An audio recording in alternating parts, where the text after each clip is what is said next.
Good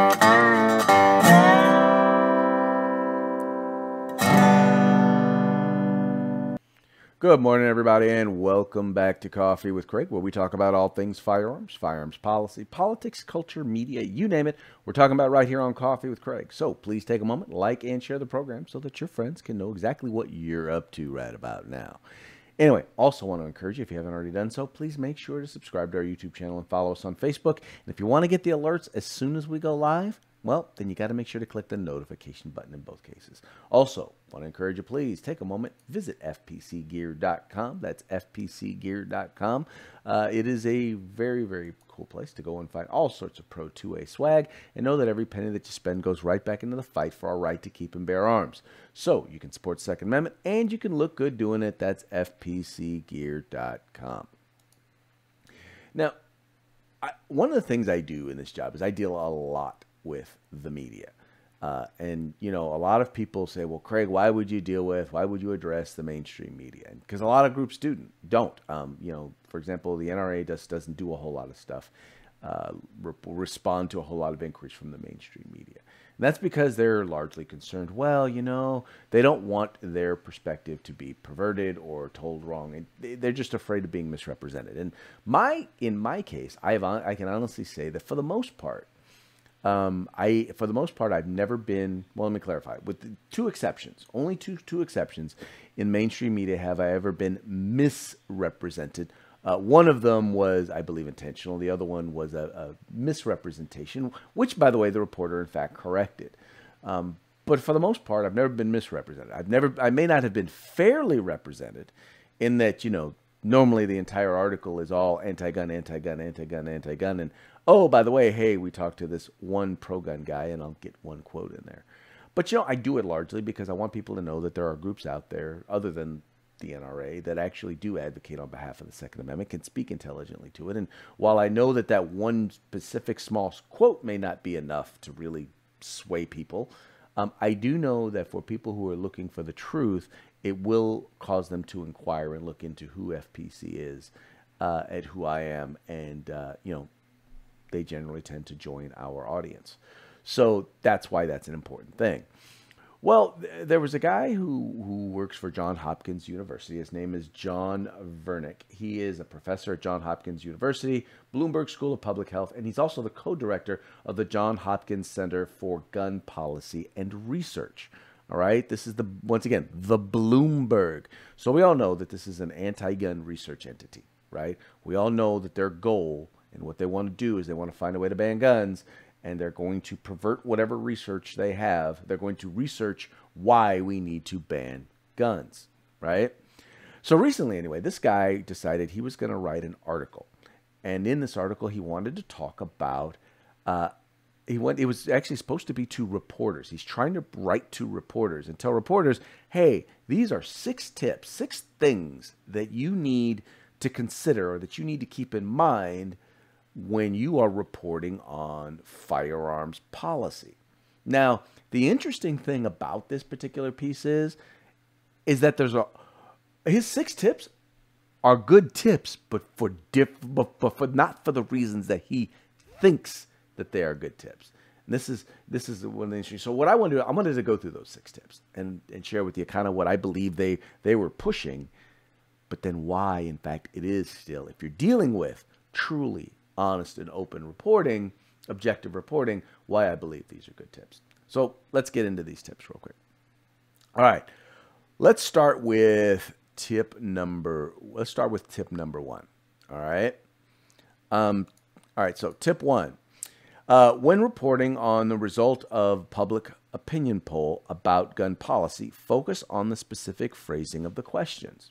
Now, this is vitally important for this reason. Because most public polling they're very, very broad, vague questions. What they're focusing on is they want to get down into the nitty gritty of, okay, well, how was this question used, and what are ways in which we can use? Because what he's pushing here is we use our questions to kind of guide people where we want them to go, right? But that's the thing. That's exactly what they do. In these cases, a lot of these questions that are asked in this public polling are really broad and vague. Do you believe we need more gun laws? Do you believe we need more gun restrictions? Should we ban assault weapons, semi-automatic, military-style assault-type weapons? And it's important to focus on the phraseology, not just the phraseology, but also the methodology that they use. In other words, who are they polling? When are they polling them? Where are they polling them? What are the specific questions that they are asking? So, for example, if you ask people in California, hey, do you think we should close the gun show loophole? People will say, you're speaking to mostly Democrats. You may get a lot of people who say, well, yeah, we should close the gun hole loophole. But what they don't know is that in the state of California, there is no gun. First of all, there is no gun show loophole. But in the state of California specifically, if you purchase a firearm at a gun show, you've got to go through a background check, and it's held by a local dealer, a local FFL. It's important to focus on those details, because what you will find is that when you start getting into the details of some of these questions, and people start understanding exactly what the law is and exactly what the law being proposed will do, they generally tend to lean more towards liberty and less towards gun control. But the problem is that you have folks like Bloomberg spending millions of dollars to make sure that people don't have all of the information, to make sure that they don't have the truth, to make sure that they have an emotional argument that they believe will win the day for them. So that's tip number one. All right, tip number two. Know how gun licensing and registration works in the U.S. Now, yes, it's important to understand, first of all, not just gun licensing in the U.S., but gun law, period. And this goes to one of the examples I just gave in tip number one. See, if you don't know the law, how can you propose a change in law if you don't know what the current law is? Right?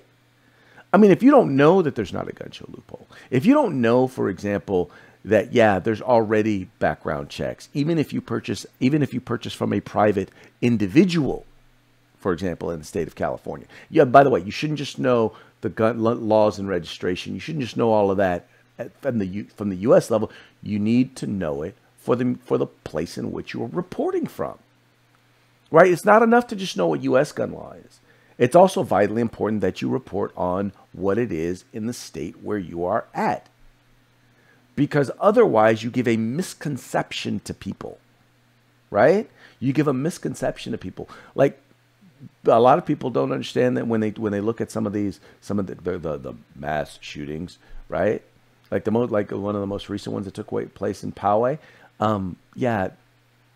They're like, well, minors shouldn't be able to own firearms. Well, guess what? Or not minors, I'm sorry. Though adults under the age of 21 shouldn't be able to own firearms. Well, guess what? State of California, they're not supposed to be able to purchase firearms. But guess what? He got it. Which, once again, just goes to show you that, once again, more laws don't help. But it's important to know and understand exactly what the law is before you go reporting on the law, because otherwise you look stupid. All right, tip number 3. Have some knowledge of guns, too, and the different kinds and how they work. This is not a two. You need to understand this. If you do not understand how firearms work, you should not be reporting on firearms. You shouldn't be in particular, because the thing about firearms policy in particular is understand that it's not just about the law, but it's also about the technology, the legal terms and definitions and all of this stuff, because the devil is in the details with any piece of public policy. I mean, we literally had one guy write a bill that would have made a block of aluminum, like that one right there. It would have made it defined it as a firearm.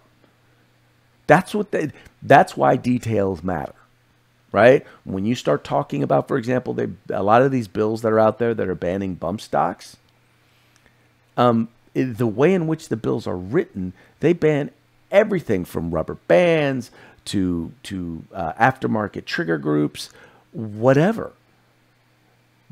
But when these folks report on it and they don't understand it because they don't understand firearms, and once again, now, many of them don't care to understand firearms, But if you're going to report on it, you should probably understand what it is that you're talking about. Otherwise, you wind up putting up pictures of, someone shooting a shotgun and saying that it's an AR-15. Yeah, I know you guys all remember that one. Or you wind up putting things out there like the term fully semi-automatic. Yeah, that's what winds up happening. And you lose all credibility. I mean, that's the thing, is you wind up losing a serious credibility with your readers. All right, let's move on to tip number 4. When covering gun violence, not gun violence, when you're covering incidents of violence where firearms are used, include details on how firearms were acquired. Now, this is because he wants them to push storage laws. He wants them to push background check laws. Instead, I think if you take a look at it, one of the things it's going to do is going to tell you, yeah, background check laws do absolutely no good, because guess what? Yeah, most 96% of the time, these firearms that are used in these crimes are not used by the person who, in fact, owned them. The downside for them, anyway, is that if you focus on that, then you're going to find that the laws in that particular municipality, in that particular place, places like California or New York, where there's rampant gun violence, you're going to find that the laws that are supposed to prevent people from acquiring these firearms are not preventing criminals from acquiring these firearms. The laws that they're talking about don't work. Universal background checks don't quite protect anybody from anything, because guess what? These folks are still getting firearms. People who are seeking to commit harm to another individual or commit a crime are not going to firearms retailers or are not going to gun shows to purchase their firearms. They're just not. All right, let's move on to tip 5. This, by the way, is the only one I believe that they actually got correct in all matters of the thing. Avoid repeating the common misconception that the Dickey Amendment bans federally funded gun violence research. Folks, I cannot stress enough how frustrating this particular piece is. And it's frustrating because I have literally sat before committees, before a Senate committee here in the state of California, and read the Dickey Amendment, right?